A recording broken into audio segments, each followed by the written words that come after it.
Bismillahirrahmanirrahim. Assalamualaikum warahmatullahi wabarakatuh. InsyaAllah kumpulan saya akan menerangkan tentang istilah Qur'ani, iaitu istilah jahil dan juga jahiliyah di dalam Al-Quran. Lafaz jahil dalam bahasa mempunyai banyak maksudnya di dalam bahasa Arab. Ia tidak terbatas kepada ketiadaan ilmu semata-mata, bahkan ia juga merujuk kepada pribadi, kepada tingkah laku, kepada pemikiran dan juga kepada perbuatan. Oleh sebab itu, para ulama menegaskan istilah ini dalam Al-Quran dengan beberapa maksud.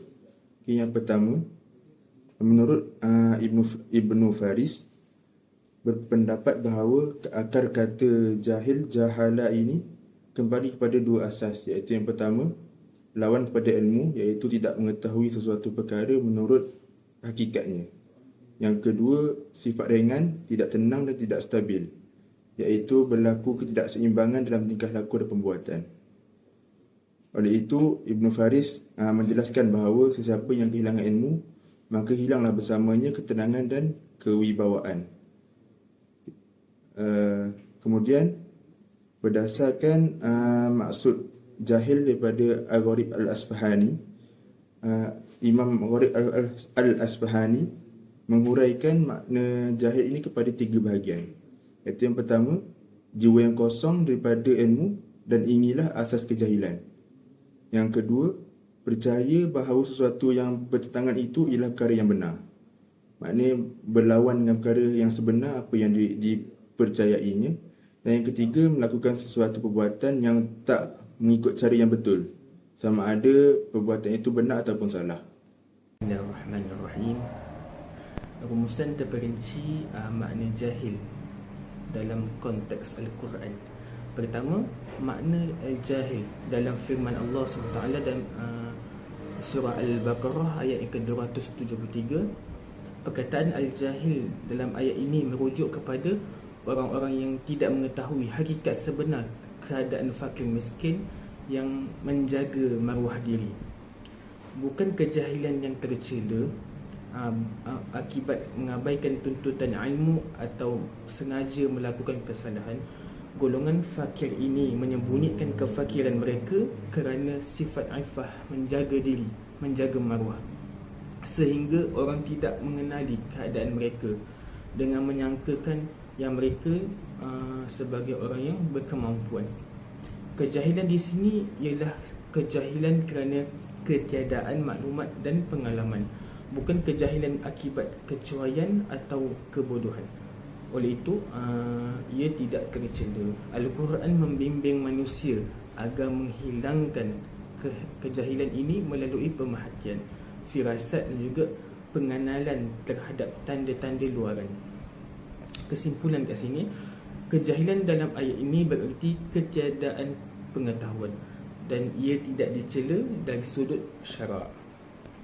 Yang kedua, al-jahilun dalam kisah yang mana saudara-saudara Nabi Yusuf AS. Nabi Yusuf AS menggambarkan saudara-saudaranya sebagai jahil dengan firman Allah, in antum jahilun, dalam surah Yusuf ayat yang ke-89. Yang dimaksudkan bukanlah mereka tidak mengetahui keharaman perbuatan mereka, bahkan mereka sedar akan keburukannya, namun mereka bertindak berdasarkan hasad dengki, hawa nafsu dan juga kecerobohan. Maka kejahilan mereka ialah kejahilan akibat kebodohan akhlak dan juga keringanan akal, bukan kejahilan ilmu. Penggunaan kata kerja lampau menunjukkan bahawa kejahilan itu telah berlalu dan hilang, dan pengalaman hidup serta perjalanan masa telah mematangkan mereka. Nabi Yusuf AS membalas kejahilan tersebut dengan kesabaran, kemaafan dan juga ihsan. Kesimpulan yang dapat dalam kisah anak bersama dengan Nabi Yusuf AS adalah kejahilan ini ialah kejahilan tingkah laku dan akhlak, bukan kejahilan pengetahuan. Yang ketiga, makna la nabtaghil jahilin dalam surah Al-Qasas. Ayat ini nak menggambarkan sebahagian ahli kitab yang beriman kepada Nabi SAW dan memiliki sifat sabar serta akhlak mulia. Apabila mereka berhadapan dengan cercaan, kebiadaban dan juga kata-kata sia-sia, mereka menjawab, "Salamun alaikum la nabtaghil jahilin." Perkataan al-jahilin di sini merujuk kepada orang kafir yang bersifat bodoh dan juga biadab, yang menghimpunkan dua kejahilan. Kejahilan terhadap kebenaran, yakni kufur akan kebenaran. Yang kedua adalah kejahilan dalam akhlak dan kesantunan, yang bersifat keganasan yang melampau. Golongan beriman memilih untuk berpaling dan tidak membalas keburukan dengan keburukan sebagai tanda kemuliaan diri dan juga menjauhi kejahilan.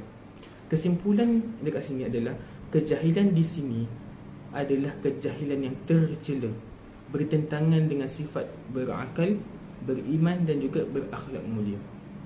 Yang keempat, bentuk hiperbola, yakni jahul dalam firman Allah SWT dalam surah Al-Ahzab ayat yang ke-72. Manusia disifatkan sebagai zaluman jahula ketika memikul amanah taklif. Perkataan jahul ialah bentuk mubalaghah yang menunjukkan kejahilan yang kerap dan berulang. Walaupun manusia dikurniakan akal dan kehendak, mereka sering tidak menyedari perbuatan mereka, lupa akan tanggungjawab dan juga dikuasai oleh hawa nafsu dan syahwat, lalu menunaikan amanah dengan sempurna, lalu gagal menunaikan amanah dengan sempurna. Sifat ini tidak merangkumi kepada para nabi kerana mereka terpelihara daripada kejahilan dan juga kezaliman. Kesimpulan, perkataan jahul menggambarkan keadaan kebanyakan manusia ketika cuai terhadap amanah, bukan satu penafian tetapi keupayaan akal secara mutlak. Yang kelima, yakni hubungan antara kezaliman dan juga kejahilan. Setiap kezaliman berpunca daripada kejahilan kerana ia menyimpang daripada tuntutan akal dan hikmah. Namun tak semua kejahilan membawa kepada kezaliman, kerana kejahilan boleh berlaku akibat lupa, kelemahan dan juga ketiadaan ilmu. Yang keenam, natijah akhir manusia dalam memikul amanah. Disebabkan kejahilan dan kezaliman, manusia terbahagi kepada dua golongan. Yang pertama, golongan kafir dan munafik, yakni kejahilan mereka membawa kepada kekufuran, lalu mereka berhak menerima azab. Yang kedua adalah golongan orang-orang beriman. Kejahilan mereka berupa dosa dan maksiat, lalu mereka bertaubat kepada Allah SWT dan Allah menerima taubat mereka. Ayat ini ditutup dengan penegasan keluasan rahmat Allah. Wa kana Allahu ghafurur rahim. Kesimpulan kat sini, makna kejahilan dalam Al-Quran berbeza mengikut konteks, antaranya ketiadaan ilmu, sifat terburu-buru dan bodoh, penyimpangan akhlak dan juga penolakan terhadap kebenaran. Al-Quran membezakan antara kejahilan yang dimaafkan dengan kejahilan yang tercela dan membimbing manusia untuk merawatnya melalui ilmu, kesabaran dan juga penyucian jiwa. Kajian kedua, tajhalun atau yajhalun dalam konteks Al-Quran. Dalam Al-Quran, kata kerja lampau jahilah tidak digunakan. Sebaliknya digunakan ialah kata kerja mudhari', yakni yajhalun. Dan ia muncul sebanyak 5 kali, yakni tajhalun, yakni kamu 4 kali, dan yajhalun mereka sebanyak sekali. Kesemua penggunaan ini hadir secara mutlak tanpa pengkhususan dan menunjukkan bahawa makna kejahilan adalah umum dan secara menyeluruh. Salah satu contohnya adalah yang mana ucapan Nabi Musa kepada Bani Israel. innakum qaumun tajhalun. Ini dalam surah Al-A'raf ayat yang 138 dan 139. Setelah diselamatkan daripada Fir'aun dan menyaksikan mukjizat yang besar, Bani Israel meminta agar dibuatkan untuk mereka Tuhan seperti Tuhan kaum musyrikin.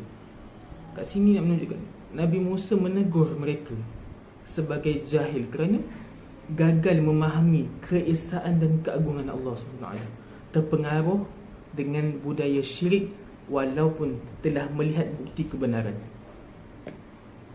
Kejahilan ini bukan kebuktian ilmu semata-mata, tetapi kebodohan sikap dan pemikiran yang menutup ilmu yang telah diketahui. Penggunaan tajahalun secara mutlak menunjukkan kejahilan yang merangkumi akidah dan tingkah laku.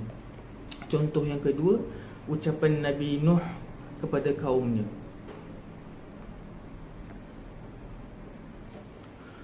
walakinni arakum qauman tajhalun, dalam surah Hud ayat 27 ke 31.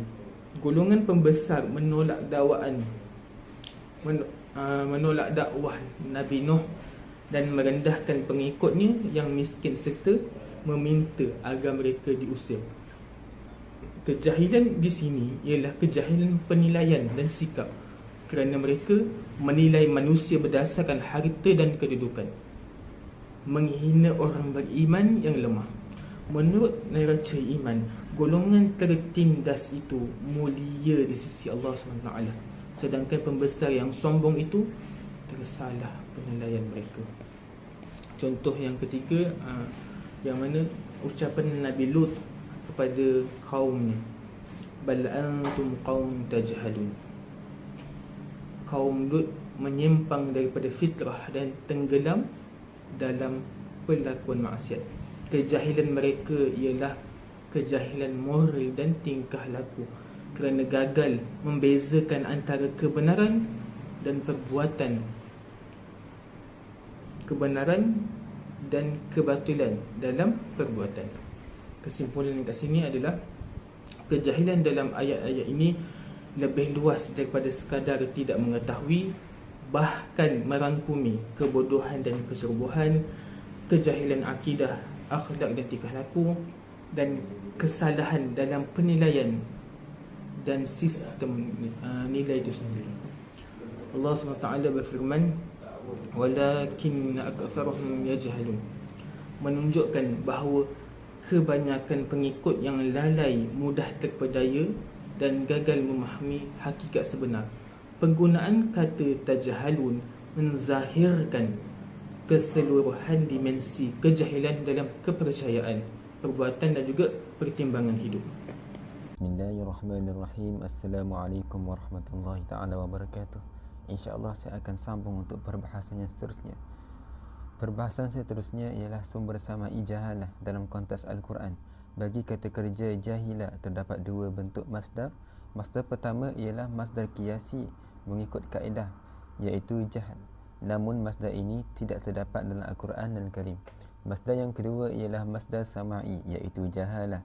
Ia dinamakan sama'i kerana orang Arab menggunakannya dan bentuk ini diriwayatkan melalui pendengaran penggunaan lisan daripada mereka. Al-Matlub awal daripada surah Al-An'am ayat yang ke-54 menegaskan kemuliaan orang-orang beriman yang ditindas oleh orang kafir, serta memberi khabar gembira kepada mereka dengan salam, rahmat dan keampunan. Perkataan bijahalah tidak merujuk kepada kejahilan hukum, tetapi kepada kelemahan iman dan ketidakseimbangan diri walaupun mengetahui perbuatan itu haram. Kejahilan ini dapat dihapuskan melalui taubat yang ikhlas, penyesalan dan pembaikan amalan, berbeza dengan orang kafir yang berada dalam kejahilan berganda. Al-Matlub Tsani dalam surah An-Nahl, istilah bijahalah merujuk kepada dosa mukmin yang dilakukan bukan kerana tidak tahu hukum, tetapi akibat kelemahan iman sementara. Keampunan Allah bergantung kepada taubat yang disertai pembetulan amalan, dan Allah mengampuni mereka kerana Dia Maha Mengampun lagi Maha Penyayang. Al-Matlub Tsalis dalam surah An-Nisa, istilah bijahalah merujuk kepada dosa yang dilakukan kerana kelemahan iman dan kealpaan sementara, bukan kerana tidak mengetahui hukum. Taubat yang diterima ialah taubat yang dilakukan dengan segera selepas dosa disertai penyesalan. Sebaliknya, taubat orang yang menangguhkannya hingga saat kematian atau mati dalam kekufuran tidak diterima. Kejahilan di sini bersifat sementara dan hilang dengan taubat. Berbeza dengan kejahilan berterusan yang membawa kepada dosa berpanjangan. Al-Matlub Rabi' dalam surah Al-Hujurat, istilah bijahalah merujuk kepada kejahilan akibat tergesa-gesa mempercayai berita tanpa memeriksa kebenarannya. Kejahilan ini bersifat ringan, tidak berkaitan ilmu dan akibatnya ialah penyesalan selepas kemudaratan berlaku. Sebaliknya, bersikap teliti meneliti berita, taat kepada Rasulullah SAW dan beriman dengan mantap menunjukkan kebijaksanaan yang merupakan nikmat Allah Subhanahu Wa Taala yang Maha mengetahui lagi Maha bijaksana. Al-Matlu Al-Khamis, masdar sama'i jahalah dalam Al-Quran merujuk kepada kelemahan sementara seorang mukmin yang boleh menyebabkan maksiat, bukan kejahilan hukum. Kejahilan ini hilang melalui taubat, pembetulan dan kesedaran, manakala kejahilan orang kafir bersifat tetap dan berterusan. Seterusnya, perbahasan yang keenam, iaitu Al-Jahiliyah dalam konteks Al-Quran. Istilah Jahiliyah dalam Al-Quran merujuk kepada sikap bodoh, tergesa-gesa, sombong dan suka bermegah dalam kelakuan masyarakat Arab sebelum Islam dan bukan kekurangan ilmu. Istilah ini bersifat Qurani Islamik dan tidak ditemui dalam puisi zaman jahiliyah. Al-Matlub Awal, surah Al-Imran menekankan dua golongan semasa perang Uhud. Orang mukmin tulus yang mendapat ketenangan kerana taat kepada Allah dan orang munafik yang mengutamakan kepentingan diri serta menaruh sangkaan jahiliyah terhadap Allah. Pesan utamanya ialah manusia memilih antara sangkaan jahiliyah yang menimbulkan kekeliruan dan ketakutan atau kebenaran Al-Quran yang membawa ketenangan, keselamatan dan pemikiran yang tepat. Al-Matlub Tsani dalam surah Al-Ma'idah menegaskan perbezaan antara hukum jahiliyah, iaitu keputusan manusia berlandaskan nafsu dan kebodohan, dengan hukum Allah yang berasaskan kebenaran dan keadilan ilahi. Mengikut hukum selain Allah SWT membawa kepada sesat, kerosakan dan mungkin kekufuran, manakala hanya hukum Allah menjamin keadilan dan petunjuk yang sebenar. Al-Matlub Thalith daripada surah Al-Ahzab menekankan agar wanita muslimah menjaga kesopanan, kesucian dan taat kepada Allah dengan tidak berhias berlebihan atau menggoda para lelaki bukan mahram. Perbuatan berhias berlebihan menyerupai wanita jahiliah dahulu dan mematuhi ajaran Islam penting untuk mengelak kembali kepada sikap dan akhlak jahiliah. Al-Matlub Rabi' daripada surah Al-Fath menekankan bahawa jahiliah bukan sekadar zaman tetapi sikap sombong, angkuh dan degil seperti Quraisy semasa Hudaibiyah. Orang mukmin sebaliknya digalakkan mengekalkan ketenangan dan takwa, menggantikan kemarahan dengan kebijaksanaan dan reaksi yang benar terhadap ketidakadilan. Al-Matlub Al-Khamis, jahiliah dalam Al-Quran merujuk kepada sikap dan pemikiran menyalahi Allah, bukan sekadar kejahilan dan disebut dalam 4 konteks. Akidah daripada surah Al-Imran, perundangan daripada Al-Ma'idah, tingkah laku berhias daripada Al-Ahzab dan fanatik dan emosi daripada surah Al-Fath. Al-Quran mengecam jahiliah dan menekankan keyakinan hukum Allah, ketaatan, ketenangan dan takwa menunjukkan ia bukan soal zaman tetapi keadaan akhlak dan sosial yang boleh berlaku bila manusia menjauh dari manhaj Allah. InsyaAllah sampai di situ saja perbahasan daripada saya. Assalamualaikum warahmatullahi taala wabarakatuh. Kesimpulan yang boleh dibuat berdasarkan tajuk ini ialah konsep jahil dalam Quran bersifat luas dan menyeluruh, tidak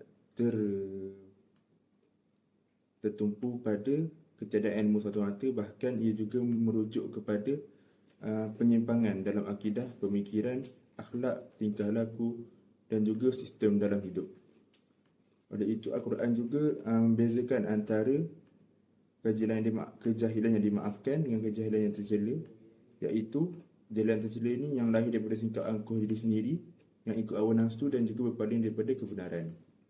Selain itu juga istilah jahalah dalam Quran ini juga merujuk kepada keadaan kelemahan iman yang bersifat sementara dan boleh diatasi melalui taubat, kesedaran dan perbaikan diri. Kalimah jahiliyah pula merujuk kepada gambaran suatu pola pemikiran dan perilaku yang menentang petunjuk Allah. Dan jahiliah ini boleh berlaku di dalam mana-mana zaman, yang mana manusia itu menjauhkan diri daripada wahyu Allah Subhanahu Wa Taala. Oleh itu Al-Quran juga menegaskan bahawa ilmu, kesabaran, keimanan dan ketaatan kepada syariat Allah merupakan asas utama dalam membendung kejahilan dan untuk membina kehidupan yang cemerlang, berakhlak dan seimbang dunia dan akhirat. Sekian daripada kumpulan saya. Assalamualaikum warahmatullahi wabarakatuh.